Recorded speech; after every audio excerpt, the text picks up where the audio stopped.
Shalom Bapak Ibu dan Saudaraku yang dikasihi Tuhan. Mari kita bersama menikmati teh hangat. Teduhkan hati, hadirkan semangat. Pada saat ini kita akan membaca firman Tuhan yang diambil di dalam Injil Yohanes pasal yang ke-13 ayat yang pertama sampai ayat yang ke-20 bagian pertama. Namun kita akan membacanya hanya pada ayat yang pertama saja. Demikianlah firman Tuhan.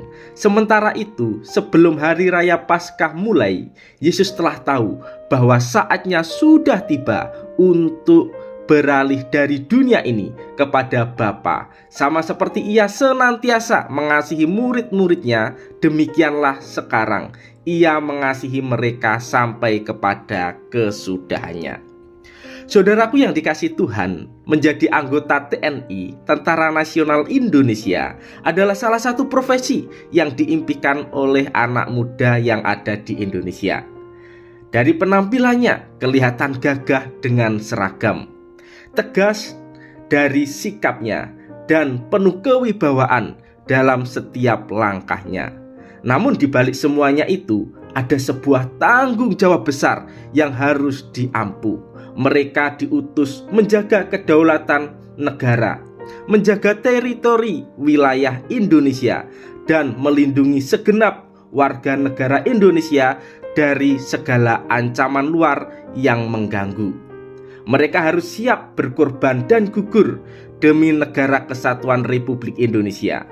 Resiko ini telah ada sejak mereka dipilih menjadi TNI dan diutus dalam menjalankan tugas. Ketika kita membaca dalam Injil Yohanes pasal yang ke-13 ayat yang pertama sampai ayat yang ke-20 menjelaskan bahwa Yesus akan merayakan hari Paskah, pembebasan bangsa Israel dari perbudakan Mesir.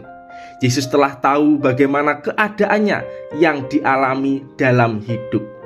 Saat yang menyakitkan dan memedihkan hatinya akan segera tiba. Ada dua hal penting yang boleh kita pelajari di dalam kehidupan Yesus.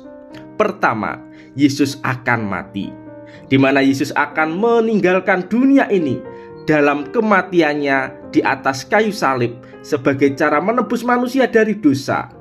Hal inilah tujuan Yesus datang ke dunia ini, sehingga dengan penderitaan dan kematiannya, dosa dan maut dikalahkan, sehingga umat yang telah dipilih dan percaya kepadanya mendapatkan keselamatan.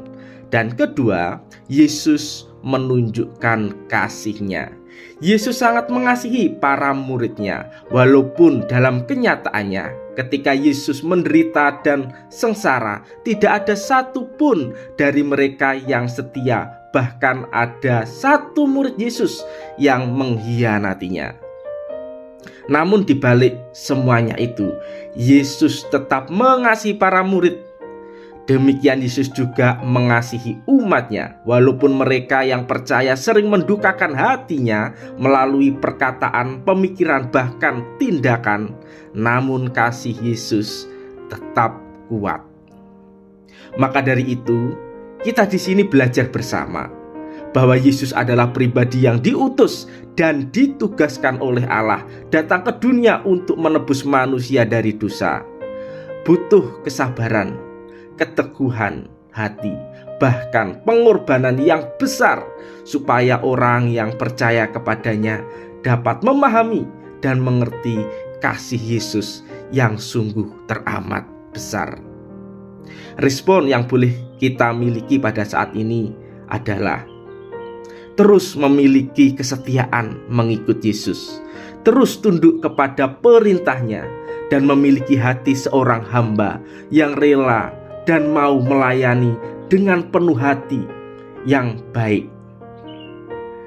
Di samping itu, di dalam rumah Tuhan, bahkan di dalam keluarga kita menunjukkan kasih dan pelayanan seperti Yesus mengasihi dan juga melayani. Mari kita berdoa. Tuhan, kami bersyukur memiliki Yesus yang datang ke dunia ini. Ia rela diutus datang untuk berkorban bagi kami, sehingga setiap orang yang percaya mendapat keselamatan kekal. Ajarkan kami untuk terus mengasihinya dan melakukan kehendak-Nya, sehingga hidup kami berkenan kepadanya. Di dalam nama Tuhan Yesus kami sudah berdoa. Amin.